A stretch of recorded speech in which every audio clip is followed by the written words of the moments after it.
ek het van die eetsaal afgeloop en toe hoor ek net hierso helse geraas hierso net buitekant my koshuis. Toe kom ek hier aangeloop en toe sien ek hulle is besig om die hekke te ruk. Maar ek het Dan Quali daar gesien en baie mense van beskermingsdienste en dit was maar dit toe gaan staan ek 'n rukkie daar. Toe begin dit baie meer hand uitdruk.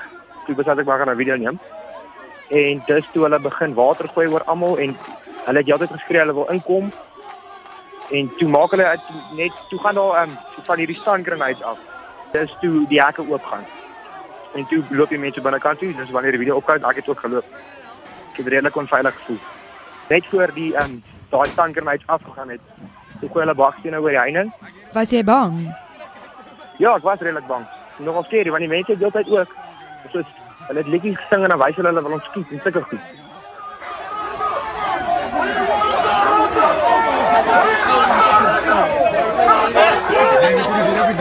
Ja,